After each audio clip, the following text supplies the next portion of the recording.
la vision du révérend Mossé. C'est une émission qui consistera à inviter le révérend Mossego, qui est le leader incontestable et incontesté des églises du plein évangile du Gabon.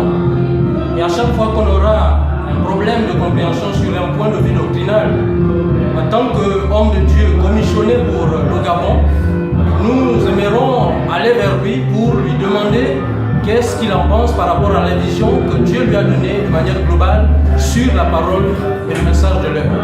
Alors, aujourd'hui, nous allons l'inviter. Vous savez que c'est votre humble serviteur, le frère Gislain Moussabou, votre animateur, qui se fera aussi l'honneur d'animer cette émission comme toutes les autres. Alors, à tout à l'heure, nous allons nous pencher vers le révérend Mosengo et nous le saluons. Shalom, révérend apôtre Mosengo. Shalom et que le Seigneur vous soit béni. Donc, ma première question, c'est d'abord plus ou moins présenter votre ministère de façon succincte.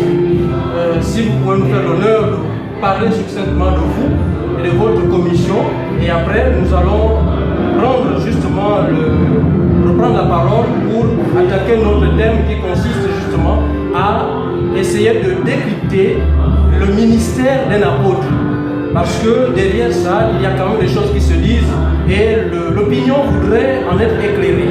Alors, révérend, qui êtes-vous en par rapport avec ce ministère? Ok, je vous remercie beaucoup pour la question. Comme on dit, une personne qui existe sur la terre ne peut pas manquer les origines. Je suis fils du révérend pasteur Barout, l'évêque Barout Kassongo. Je suis son fils spirituel. Et j'ai cru ce message ici depuis 1986. Depuis 1986, j'ai cru au message. Et en 1990, j'ai commencé à prêcher ce message jusqu'à nos jours. Donc pour vous dire que le Seigneur, par sa commission, il a voulu que je sois ici, au Gabon, établi ici pour son œuvre, d'après la commission qu'il m'avait donnée, que je vous enverrai au loin vers les païens. Et je lui ai demandé, les païens c'est où? Il m'a dit, au Gabon.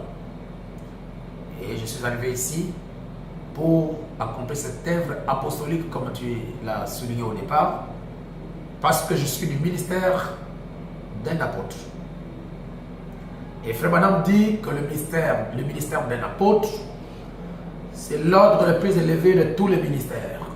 Un apôtre est au-dessus d'un prophète, il est au-dessus d'un pasteur, il est au-dessus d'un docteur, il est au-dessus d'un évangéliste.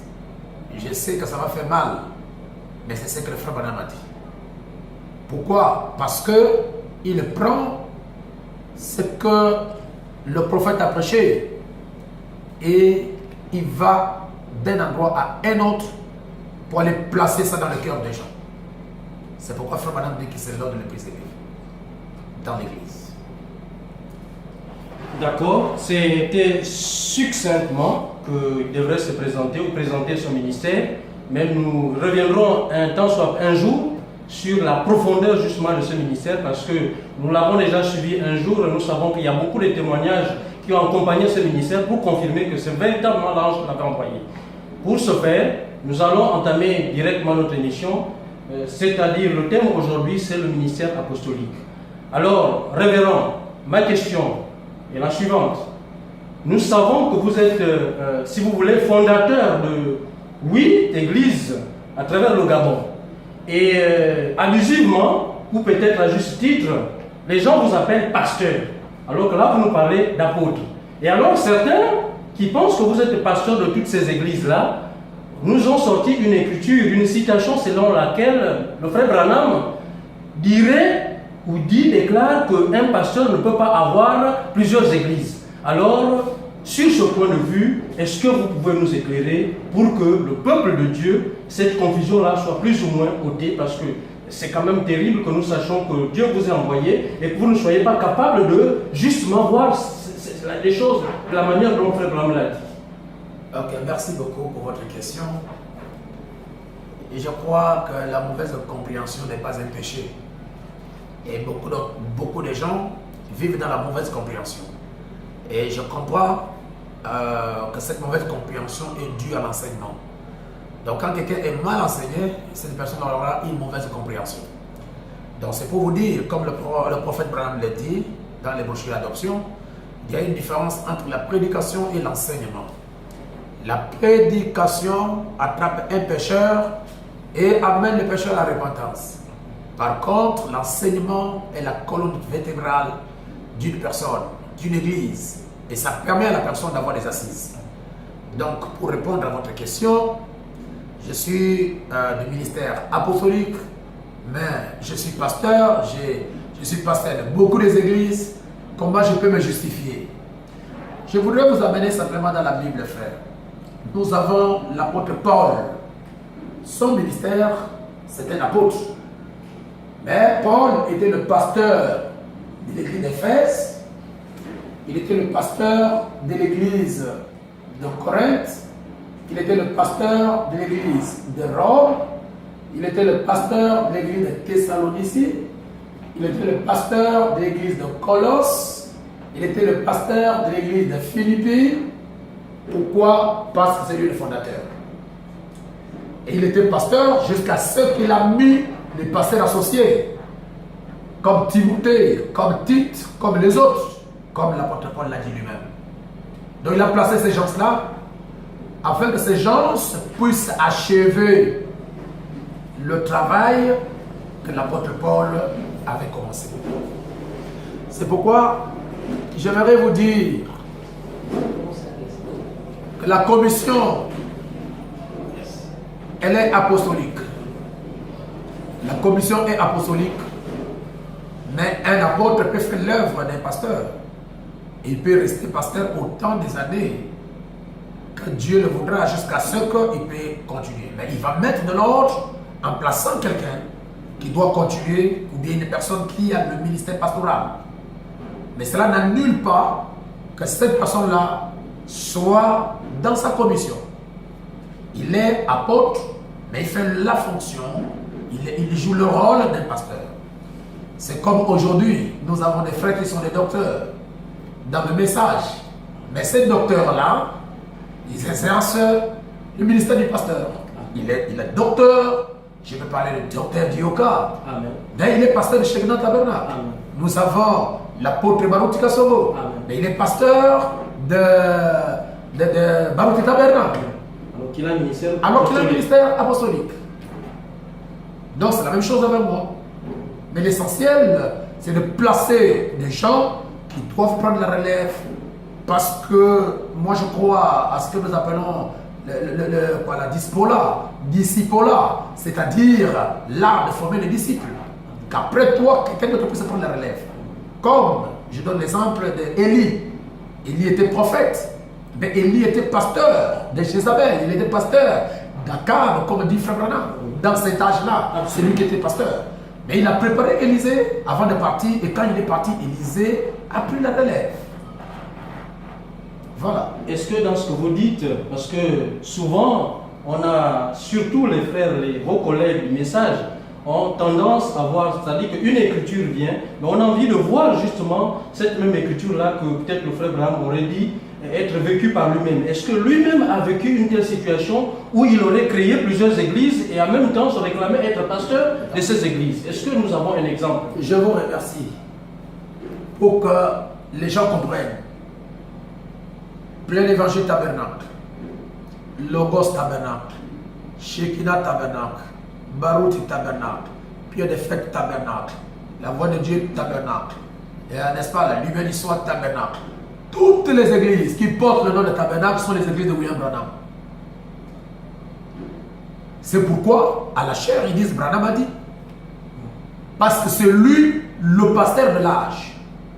Bien qu'il ait un ministère prophétique, mais il est le pasteur de l'âge. Il est même le pasteur de nos églises. Et nous sommes ses associés.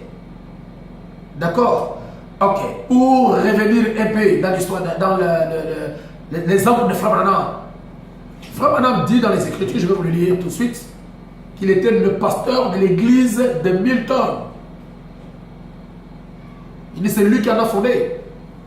Il a placé quelqu'un. Ça c'est un exemple. Je vais vous lire tout de suite.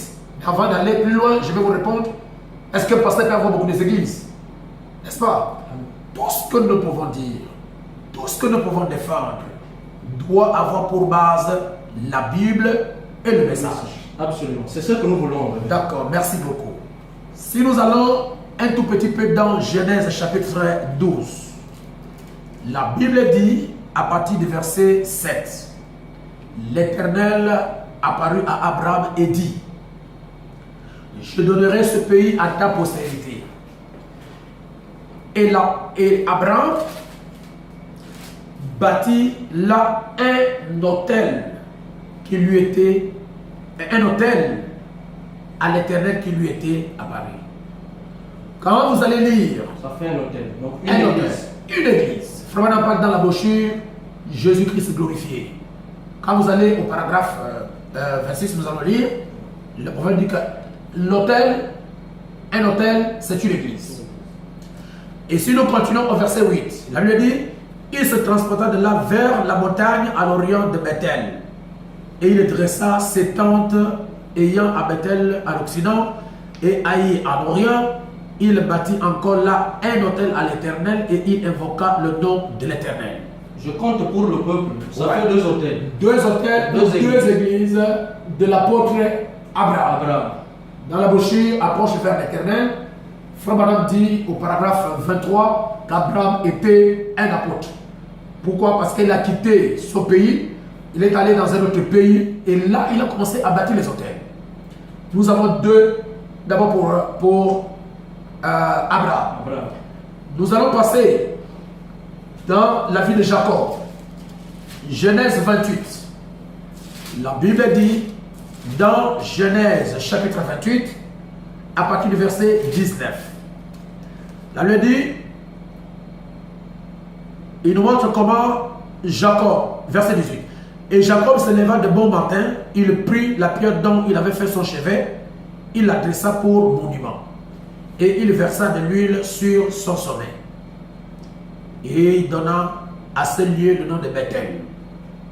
Mais la ville s'appelait auparavant Luz.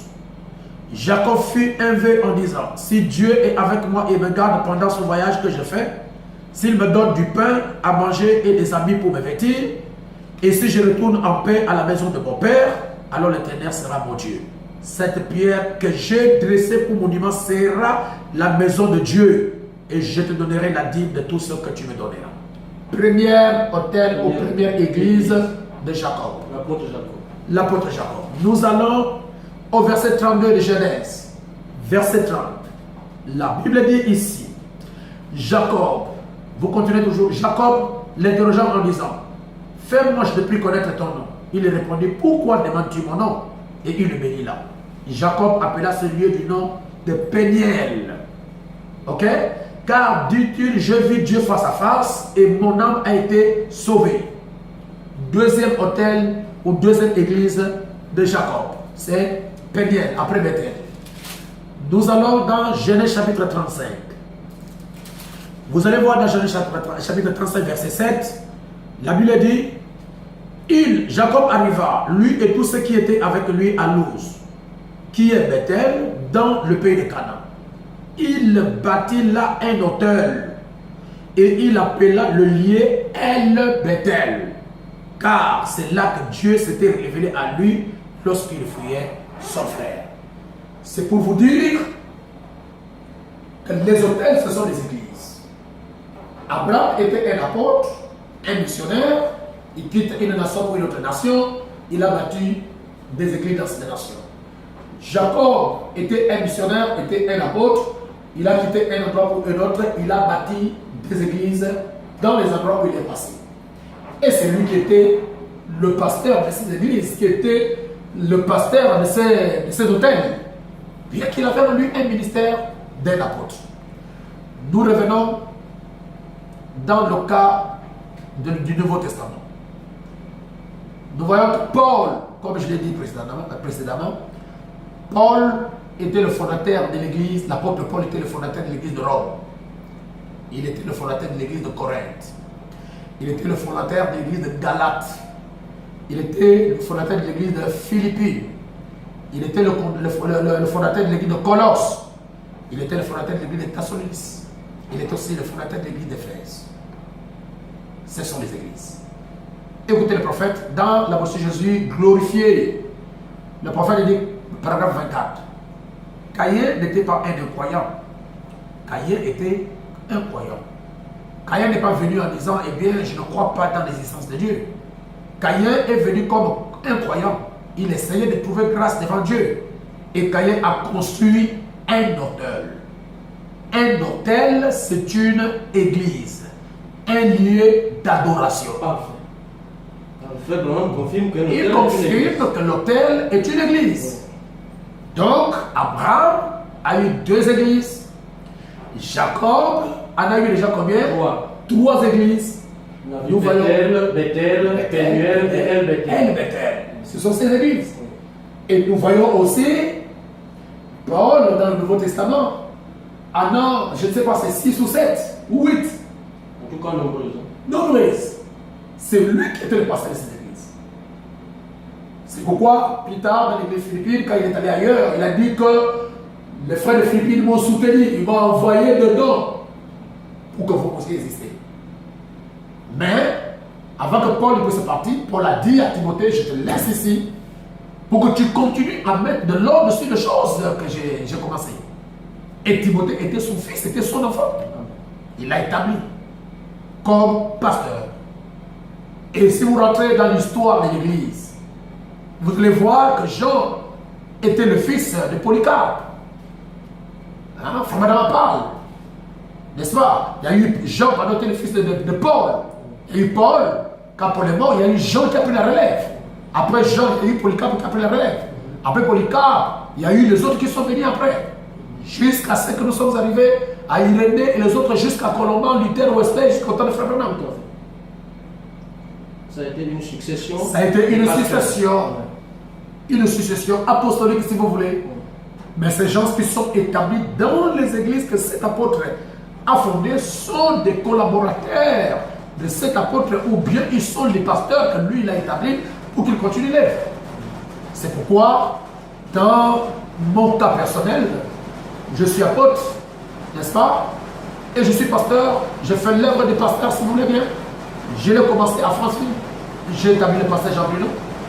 Je suis allé à Mona, j'ai établi le pasteur Hervé. Nous sommes à Okonja, j'ai établi le pasteur Yves, n'est-ce pas? Et le pasteur Hervé, nous sommes donc à Koulamoutou, nous sommes à Lekoni, nous sommes à Bébékali, nous sommes à Boué, j'ai établi le pasteur Charles. Et le pasteur Charles a ouvert notre église à Koulamoutou, à Bouila, n'est-ce pas? Et c'est comme ça que les choses progressaient dans l'église, être missionnaire dans l'église primitive. Je suis à Port-Gentil, je suis en train de prêcher. J'ai établi l'un de mes fils comme pasteur. Hein? Ça peut être le frère, ça peut être vous, ça peut être n'importe qui, que Dieu mettra en lui la capacité de gérer les autres. Et il sera pasteur Sous votre conduite. sous ma conduite, sous mon œil vigilant. Parce qu'au cas où il y a quelque chose qui ne peut pas, je suis obligé de descendre sur le terrain pour mettre de l'ordre. Et c'est ça le travail des apôtres. Justement. Et le cas, par exemple, du pasteur Barouti, qui est aussi un grand apôtre, évêque et pasteur, parce que c'est l'ancien. Il a l'église à Kinshasa, il a ouvert une église à Banokou, il a placé quelqu'un. Il a ouvert une église à Kinshasa, il a placé le pasteur Gogo. Il a ouvert une église à Kinshasa, il a placé le pasteur Gauthier. Il a ouvert une église à Mbandaka, il a placé le pasteur Jack. Il a ouvert une église en Afrique du Sud. Il a passé le pasteur Jacques Bouy, n'est-ce pas? Il a passé le pasteur, une église à Johannesburg, une église à Durban, le pasteur Bélessi, le défunt pasteur Bélessi. Aux États-Unis, il a passé le pasteur Capis, il a passé le pasteur Papillon. Voilà, c'est ça le ministère. Donc cela n'empêche pas qu'il est apôtre et il est pasteur. Il est pasteur de toutes ces églises-là. Il est apôtre en tant que fondateur, en tant que, n'est-ce pas, sa fonction, son ministère. Et cela ne dérange pas. Ça nous revient parce que quand on revient aussi dans la vie du frère Branham, on voit que frère Branham quitte Jeffersonville dans son église principale, donc Branham Tabernacle, pour aller à l'ouest, je pense, à Tucson. Et là, il y a quelqu'un qui est établi et il appelait souvent, c'est lui votre pasteur. C'est le frère Pirigri. Le frère Pirigri. Et celui qui était resté, le frère Neville. Neville, oui. Neville, il est resté avec Branham Tabernacle. Et lui, il disait toujours que c'est son église. Voilà. C'est lui le pasteur. Est-ce que ça enlevait au frère Branham la capacité d'être le pasteur principal? Ça n'a pas enlevé au pasteur William Branham la capacité d'être pasteur. Même s'il disait que frère Neville était pasteur, oui. Mais le pasteur de l'église, il était le pasteur Branham. Oui. Mais là, il était dans la fonction de l'évangéliste, si vous voulez bien. Parce que Dieu lui a dit, fais l'œuvre de l'évangéliste. Et pourtant, il était pasteur Branham quand même. Oui. Même dans l'ordre de l'église, même dans l'organigramme de l'église, oui. Il est toujours pasteur. Et je vous donne encore un autre exemple pour appuyer ça selon les Écritures de Branham, en rapport avec ça. Parce que, avant que vous me posiez la question, moi, je crois que c'est Dieu qui vous a inspiré pour me poser cette question-là. Parce que beaucoup de gens parlent, même ici à Port-Gentil, le pasteur de 9 provinces est arrivé, un homme ne doit pas avoir beaucoup d'églises, donc il est en train de chercher l'argent, mais les gens ne comprennent pas que mon souci, ce n'est pas l'argent. Mon souci, ce sont les âmes perdues. Bon, les frères qui sont ici depuis longtemps, qu'est-ce qu'ils ont fait? Et ils sont dans une église, enfermés dans les 4 murs, alors qu'il y a des âmes qui s'y meurent. Par-ci, par-là, ils n'ont même pas le courage d'aller ailleurs, même au marché, pour aller témoigner de Dieu. Je vous donne un exemple. Je crois que ça peut régler certaines situations. Frère Madame dit dans la moschée, la reine de Séba, prêché le 19 janvier 1961, un soir. Il parle maintenant du docteur Bosworth. Il dit, au paragraphe 3, c'est un grand homme de Dieu, l'un des pionniers. Il est venu ici au Texas. Il est resté dans une ville pendant 10 ans. Il a établi 7 églises. Et avec un réveil ininterrompu. La nuit, tous les jours, pendant 10 ans d'affilée, chaque soir, il était quelque part en train de tenir une réunion ici au Texas. Ça, c'est Bosworth, qui a fait pendant 10 ans dans une ville de Texas, et il a fondé 7 églises. Dans la même ville. Dans la même ville. Bosworth. Je prends encore la foi et tu le fais l'assurance. Monsieur, le samedi 12e mois, 12e, 12, 4e mois, 47. Frère Madame dit, et j'étais à mon église, l'église baptiste de Milton, où j'étais allé tenir un réveil. Beaucoup d'entre vous ont vu dans le petit livre intitulé Jésus-Christ est le même hier, aujourd'hui et éternellement. Frère Branham appelle l'église de Milton mon église. Et c'était son église. Donc je pourrais vous dire, mon frère, que c'est un complexe d'infériorité ministérielle qui est en train de s'installer dans les pasteurs.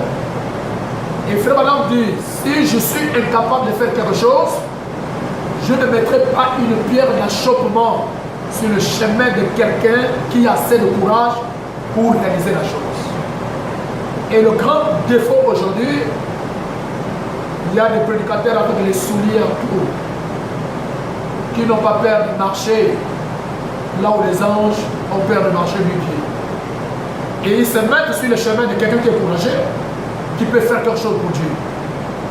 Vous commencez à marteler ça pour décourager les brebis, pour que les brebis ne puissent pas aller l'écouter. Moi, je pense que c'est un problème de complexe ministériel.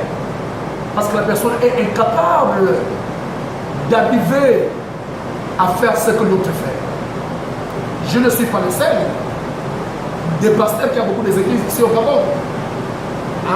Si vous me passez le terme de parler de 2 pasteurs, Oui, mais c'est leur ministère. Avec votre permission. Bien sûr, puisque c'est pour éclairer la lanterne, les gens pensent que c'est des hommes de Dieu qui font la même chose que vous et ils sont à l'étranger. C'est ça la vision d'évangélisation du temps de la fin. Nous avons le docteur Goma Piro. Il est docteur de ministère, mais il est pasteur du Logos Tabernacle. Et personne n'ignore que le pasteur Pierrot Gomat a une église à Port-Gentil. Le pasteur Pierrot Gomat a une église qu'il est en train de construire maintenant à Bouila. Le pasteur Gomat Pierrot a une église à Lambaréné, n'est-ce pas? Le pasteur Pierrot Gomat a une église au Cameroun, je crois même en France. Et les gens n'en parlent pas. Nous avons notre jeune Élie Begui, n'est-ce pas? Il y a le pasteur de l'Alliance Tabernacle. Il y a une église à Libreville. Deux même, si je peux dire. Un, là où il est, une autre, je crois, quelque part vers le Nef. Il y a une église à Lambaréné. Il y a une église à Port-Gentil. Les gens m'ont dit qu'il y a une église à Moinon. Je ne sais pas, c'est à vérifier. Et les gens n'en parlent pas. Pourquoi tout le monde s'est dirigé vers le pasteur Mousseau? C'est parce qu'ils connaissent que le pasteur Mousseau a quelque chose. Si vous vous croisez sur la même ville et que votre église n'est pas bien enseignée, les brebis n'ont jamais vu le Dieu de la Bible, quand on écoute, vous aurez des problèmes.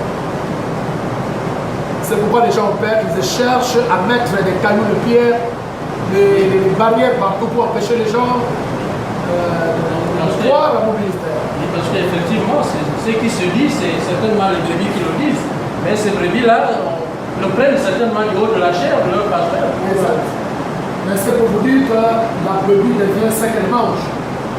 Si le pasteur parle mal d'un collègue pasteur qui apôtre et qui a trouvé la grâce de pouvoir gagner des âmes dans chaque ville, et je pense que ça ne serait pas bien de continuer à parler mal de quelqu'un qui fait quelque chose pour Dieu si toi tu ne peux pas le faire. Vous voyez? Et je pense que ce ne serait pas très bien. Ok, mais révérend, vous avez encore du travail. Et merci de nous avoir accordé de votre temps. Et nous reviendrons. Voilà.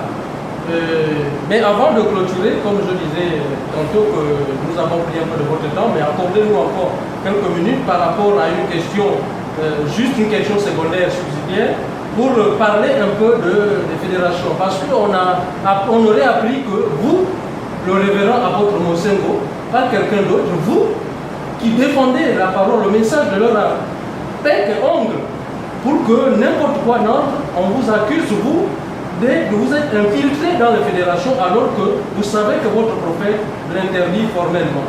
Alors, est-ce que vous pouvez éclairer la lanterne par rapport à cette accusation que je ne sais pas, peut-être fondée ou pas du tout fondée?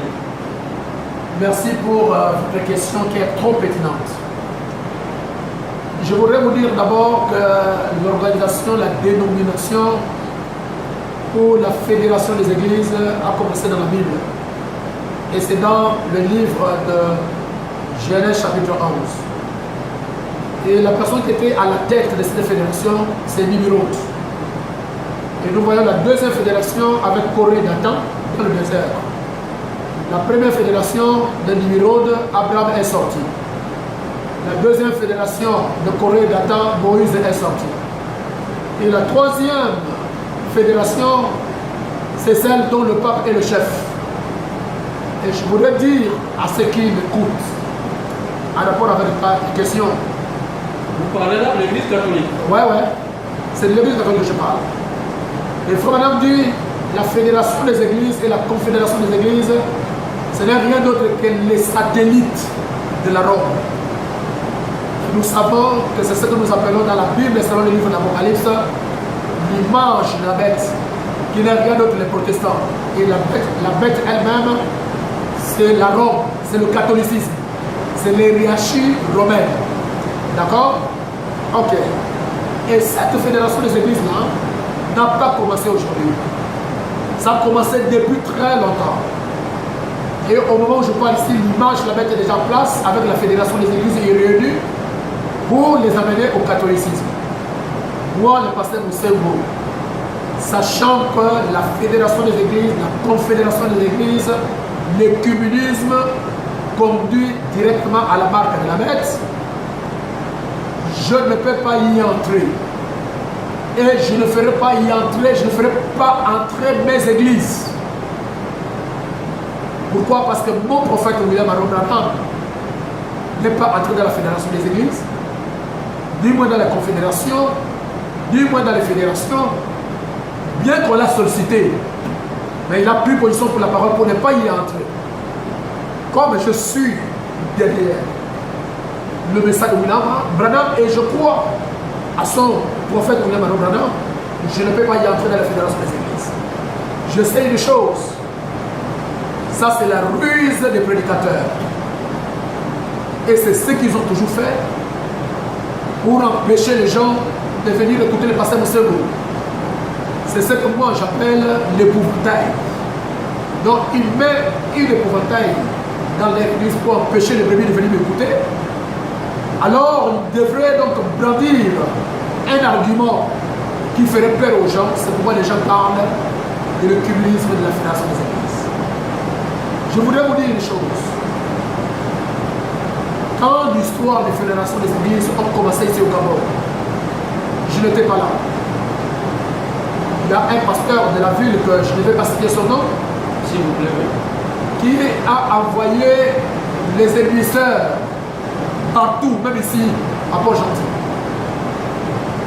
voir les pasteurs des églises de Port-Gentil afin qu'ils s'inscrivent dans sa fédération qui est derrière l'église de l'Alliance chrétienne dont l'un de ses parents était responsable. Et je peux vous dire, à votre connaissance, que la plupart des pasteurs de Port-Gentil ici, ils ont écrit leur nom et ils sont derrière cette fédération dont ce pasteur dont je parle est le responsable. Vous avez dit la plupart. Je dis la plupart. Ça veut dire que tout le message part à Port-Gentil. Oui. Je le dis, ils ont fédéré tous. Et personne ne peut dire, je vais vous amener la liste. Je vous amènerai la liste de ceux qui sont fédérés. Mais ils n'ont jamais dit ça à l'église qu'ils sont fédérés dans cette association dont le pasteur, dont le leader est un pasteur du message. Je ne suis pas entré parce qu'ils sont venus voir mon secrétaire, Frédéric, le frère Frédéric Lausson. C'est le ministère que le pasteur l'a envoyé qui est venu le voir pour que notre église soit adhérée. Le pasteur, le frère, le secrétaire lui a dit non. Notre pasteur ne peut pas accéder à ça et je me suis opposé. Il m'a appelé, j'étais à l'étranger, je lui ai dit que non, dis à ce pasteur-là que je n'entre pas dans la fédération des églises, même si on ferme l'église. Je n'accéderai jamais ça. Pourquoi? Je sais que ça conduit à la marguerite. Donc, pour être clair, et je parle avec précision et avec assurance, si ici au Gabon, il y a un pasteur qui n'est pas entré dans la fédération des églises, c'est moi, le pasteur Moussembo, qui vous parle. Révérend, et si quelqu'un venait à nous apporter la preuve que vous êtes dans les fédérations, est-ce que... Merci beaucoup. Si une seule personne m'apporte la preuve que je suis dans la fédération des églises, je vais démissionner. Et je ne prêcherai plus jamais le message. Et je laisse le prêcher. Mais un de vos fils qui vous ont... qui s'est, je voulais dire, qui n'est plus très d'accord avec vous, je ne vais pas citer son nom, aurait prêché que vous avez été à la réunion, à une des réunions qui avait été organisée à Libreville, dans le but d'être justement dans une fédération. C'était quoi cette réunion exactement? Elle avait été émise. Je pense qu'il est mal instruit et il a des objectifs, des buts très mauvais à atteindre. Et il a fait le mauvais choix de tomber sur l'apôtre Séraphin Moussembo. Et je voudrais lui dire, il doit se repentir. Toutes les réunions qui ont eu lieu à Libreville, concernant ces histoires, je n'avais jamais été. Mais je me rappelle d'une réunion qui a eu lieu au CEDOC, où la commission religieuse de la documentation liée au ministère de l'Intérieur avait convoqué tous les pasteurs de toutes les églises. Y compris du message. Y compris du message. Et le groupe du message du tabernacle, ils sont venus à leur tour. Pendant que les pentecôtistes et catholiques, tous les autres sont passés. C'est cette réunion-là où je suis allé participer parce que c'était un appel des autorités. Et là-bas dedans, on nous avait demandé de former une confédération des églises du message. Avoir un leader, avoir quelqu'un qui sera notre représentant en cas de problème. D'un pasteur du message, on peut mettre la main sur ce monsieur pour que nous puissions trouver le pasteur. Parce qu'ils avaient fait le constat qu'il y a trop des abus dans les pasteurs qui violent les femmes, qui escroquent l'argent, qui escroquent les brebis. Trop de scandales dans les journaux partout. Donc ils voulaient en fait canaliser les frères de message. Je ne vais pas aller trop loin, parce qu'il y a eu beaucoup de gens qui ont voulu être à la tête. Mais moi, je me suis opposé à cette histoire-là. Et dans une réunion interne en dehors de la documentation, les pasteurs du message m'ont invité. Et je n'ai pas honte de le dire aujourd'hui ici. Dans le cadre de la voix de Dieu. On répond toujours à l'invitation. Dans le cadre de la voix de Dieu. Oui. Nous sommes allés là-bas. On a choisi les gens qui avaient les plus grandes églises du Gabon. Je me suis retrouvé, moi, le pasteur Moussemo, qui a la plus grande église du Gabon. Ah bon? Ah oui, il faut que je vous informe ça. En termes de... Que ce soit en nombre. Oui. Que ce soit en nombre. À Franceville, à Mwanda, à Libreville. Mais excusez-moi, c'est juste une parenthèse. Libreville peut avoisiner combien d'âmes? Actuellement, c'est à peu près 1200, si je ne me trompe pas. 1200 à 1250 personnes. D'accord, vous pouvez continuer. Ok, d'accord. Donc, on a appelé le pasteur Calvin, on a appelé le pasteur Sauter, on a appelé le pasteur Pierrot Gomat. Nous sommes retrouvés à 4 à la voix de Dieu. C'était dans le cadre de choisir qui serait le président de la voix de Dieu, n'est-ce pas? Et le secrétaire, ainsi de suite, avec le pasteur Alain Badiga.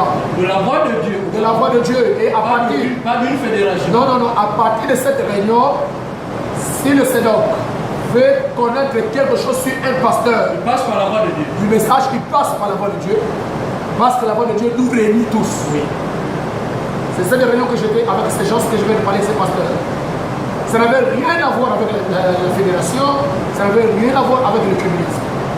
Et depuis ces années, nous nous sommes séparés et on a parlé. Et la voix de Dieu n'a pas pu avoir le représentant légal. Non, ils ont un représentant légal, c'est le pasteur Sauter, le pasteur Pierrot, qui gère la voix de Dieu. Actuellement, je crois, Léon, le pasteur Ondo, Janvier, avec le pasteur Alain Badiga qui gère la voix de Dieu. Et que nous remercions nos... Alors si au Gabon on appelle la voix de Dieu la fédération, c'est que alors là, tout le monde a fédéré dans ce cas. Exact. Même à l'extérieur du Gabon. Comme ici, nous avons le pasteur Bouchard qui est le représentant régional, n'est-ce pas, de la voix de Dieu. Pour le côté de Oboué maritime. Mais cela ne fait pas mes frères des églises du message qui sont derrière la voix de Dieu de Paul Gentil, de la fédération. Donc c'est un défi qui reste ouvert. Si un pasteur, une brebis, il m'invite, moi le pasteur Moussemo, dans une réunion de fédération des églises, de répète ou de je ne sais pas de force ou bien de je ne sais pas quoi, que ce frère vienne me voir et moi je vais le démissionner, je ne prêcherai pas.